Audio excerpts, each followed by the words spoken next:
I remember one of the last counseling sessions I did in my life in person. I don't do counseling sessions in person.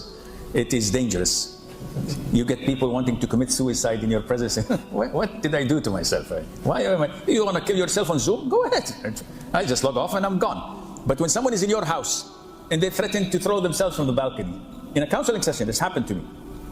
Or they start to fight and they want to go physical. I don't need this. I'm too old for this. So one of the last counseling sessions I did in person was with a family from the subcontinent. I will not say where from.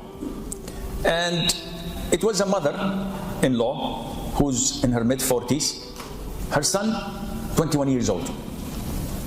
And her daughter-in-law is 17. And they came to solve their problem. The daughter-in-law was shivering like a kitten in the rain when it's cold. So scared, she did not say anything.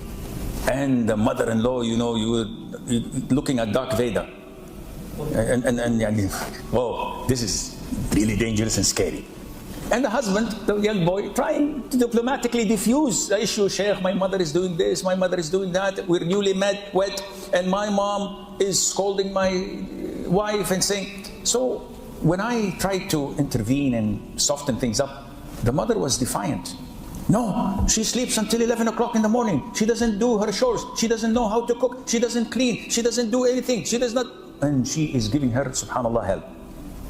So I said to her, come on, she's young, 17, takes time. And she agreed to live in a joint family. She is not obliged to live in a joint family. Take care of her. No, she shouldn't do this. When I looked at the mother, I said, why are you treating her this way?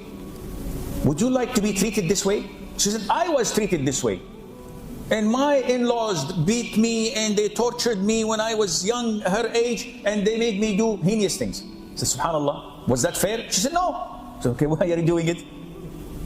She said, she has to learn. Okay, do you have daughters? She said, yes, married. Would you like her in-laws to treat her in the same fashion? She said, no. So why? For subhanAllah, here you lose fairness. You lose justice. Why? Because I am part of it. And I'm refusing to do this.